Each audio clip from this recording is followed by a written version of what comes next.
na mira da verdade, tá? Participe, tem várias formas para você tirar as suas dúvidas aqui e juntos todos nós aprendemos da palavra de Deus. O Paulo Marques, ele é de São Paulo e ele frequenta Bet Beneit Sion, templo judaico adventista ali naquela cidade.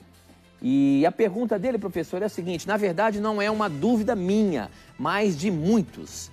Esclareça, professor, para os ouvintes sobre a passagem do livro de Juliana, Apocalipse, em hebraico, né? O Apocalipse 14, 12. Aqui está a perseverança dos Kadoshim, santos. Deixa eu ver se é assim que fala. Kadoshim, santos, né? Em hebraico, né? Ele cita a primeira palavra hebraico, depois ele dá o significado. Aqui estão os que guardam os mitzvot, mandamentos de Elohim, Deus, e Emuná, fé, de Yoshua, Jesus. Ou seja, aqui está a perseverança dos que guardam, aqui está a perseverança dos santos, que guardam os mandamentos de Deus e a fé em Jesus. Agora, ele fala o seguinte, professor: o significado de mitzvot é mandamentos, mas se refere aos 613 mandamentos judaicos. Então, a perseverança aqui nesse texto implica em obedecermos os 613 mandamentos? Veja, nós temos que fazer uma análise desta palavra mandamentos também considerando a interpretação, não é, que os autores do Novo Testamento, que eram judeus, cristãos, não é, estavam dando a esse trecho. É óbvio que a lei de Moisés não foi abolida, porque na verdade a lei de Moisés é a lei de Deus. O que nós devemos considerar é que mesmo a lei sendo uma coisa só, a palavra lei quer dizer instrução, não é?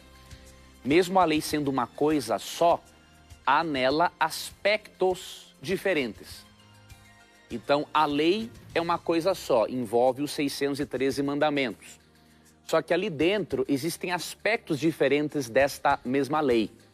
Existem aspectos de ordem moral, de ordem civil, de ordem cerimonial, não é? Então nós temos que fazer uma avaliação desses aspectos. Quando nós vamos para o Novo Testamento, nós percebemos que a ênfase dos autores do Novo Testamento é, sim, nos aspectos morais da lei de Moisés, que, repito, é a lei de Deus. Nós não podemos fazer essa separação, que eu já vi muito. A lei de Deus é eterna, a lei de Moisés é transitória. Não existe isso. A lei de Moisés é a lei de Deus, né? E como que os autores do Novo Testamento interpretavam a questão da obediência à lei?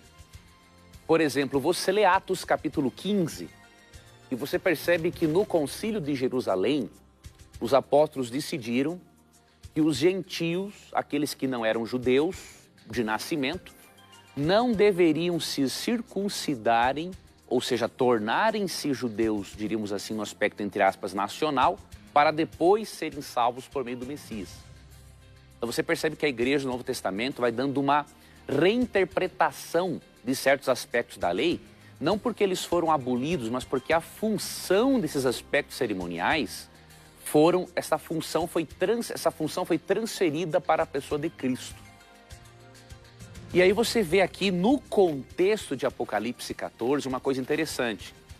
No capítulo 13, você percebe que existirão dois poderes representados por duas bestas que obrigarão as pessoas a adotarem um falso sistema de adoração.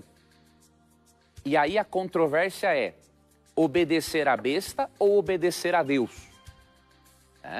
No capítulo 13 mostra pessoas obedecendo ao poder representado pela besta. Em Apocalipse 14 mostra pessoas obedecendo a Deus. Neste contexto escatológico, nós percebemos que a obediência envolve o quê? Primeiramente, obedecer a Deus em aceitar o Evangelho como meio de salvação. E segundo ponto, demonstrar por meio do estilo de vida e da sua adoração que você prefere obedecer a Deus ao invés do poder representado pela besta. Sendo que as questões no conflito cósmico envolverão o aspecto moral da lei de Deus, nesse contexto de Apocalipse 14, nós entendemos que a ênfase aqui é nas questões morais da lei de Deus. E para finalizar, percebamos que a ênfase aqui não é salvação pelas obras. Aqui é apresentado que o povo de Deus terá uma compreensão equilibrada entre a graça e a lei. Porque diz assim, que este povo obedecerá aos mandamentos e terá a fé de Jesus. Ok? Então, tenhamos esta interpretação para não irmos para nenhum extremo. O extremo do legalismo, que faz da lei um meio de salvação, e o extremo também do liberalismo. Já que eu sou salvo pela graça, então não tenho mais nada a ver com a lei. Não. A lei, as obras, tem que ser uma materialização da fé que eu digo que eu tenho. Muito bem, professor, muito bem. O pessoal que está acompanhando a gente